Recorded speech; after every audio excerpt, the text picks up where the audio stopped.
Bismillahirrahmanirrahim. Assalamualaikum warahmatullahi wabarakatuh. Teman-teman yang dirahmati oleh Allah, semoga kebahagiaan, kesejahteraan, dan kemuliaan diberikan oleh Allah untuk kita semua. Ibnu Athaillah dalam kitab Al-Hikam menyampaikan bahwa setiap amal perbuatan itu ada ruhnya, dan ruh setiap amal perbuatan itu adalah ikhlas.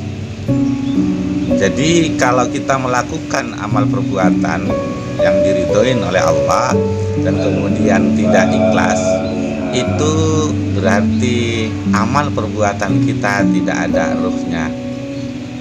Samalah seperti misalnya manusia itu, walaupun dia ganteng, punya jabatan atau punya kekayaan, tapi ketika tidak ada ruhnya maka tidak akan berguna.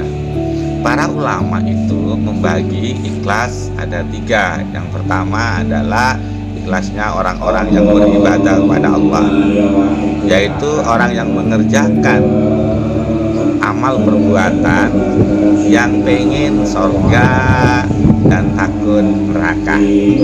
Jadi ini sudah masuk ikhlas, dia melakukan sesuatu pengen masuk surga dan takut pada neraka. Tapi ada bahayanya juga. Apa bahayanya? Kalau seandainya Allah tidak menciptakan surga dan neraka, maka dia tidak akan beribadah kepada Allah Subhanahu wa Ta'ala. Tapi ini sudah masuk ikhlas, tapi tingkatan orang yang ikhlasnya orang yang beribadah. Yang kedua adalah ikhlasnya orang-orang cinta, orang-orang yang mahabbah kepada Allah Subhanahu wa Ta'ala. Orang yang beribadah kepada Allah yaitu tidak ingin surga, tidak karena takut neraka, tetapi karena cinta kepada Allah Subhanahu wa Ta'ala. Contohnya misalnya Rabi'atul Aladawiyah, ketika beliau misalnya bawa air dan kemudian bawa api kemana-mana, dan kemudian ketika ditanya oleh orang mengapa seperti itu, beliau mengatakan, saya pengen air ini untuk menyiram neraka dan api ini untuk membakar surga, sehingga orang ketika beribadah tidak karena surga dan takut neraka. Ikhlas seperti ini juga ada bahayanya. Mengapa? Sebab masih merasa dirinya berbuat, sehingga kadang-kadang sombongnya itu ada.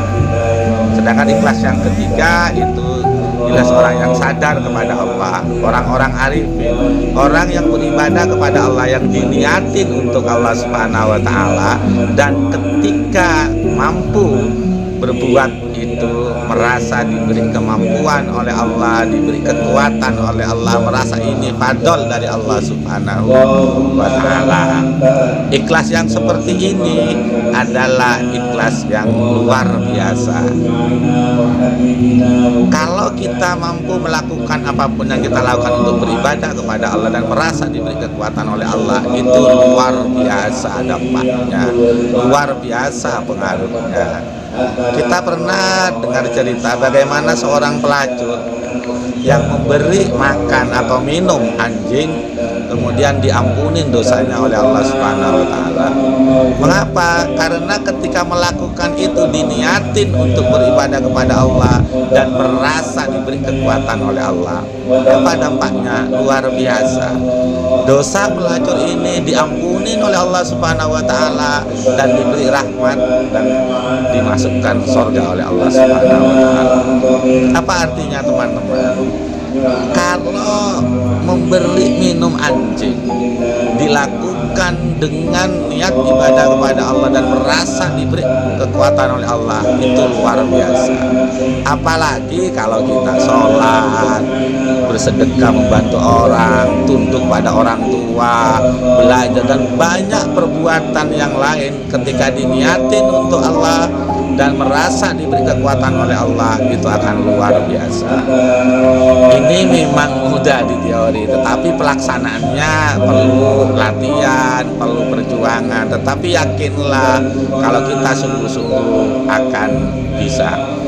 Mari kita belajar terus dan belajar, dan semoga kita diberi kekuatan oleh Allah Subhanahu wa taala untuk melakukan apapun untuk beribadah kepada Allah, dan ketika kita melakukan itu merasa diberi kekuatan oleh Allah Subhanahu wa taala. Terima kasih. Assalamualaikum warahmatullahi wabarakatuh.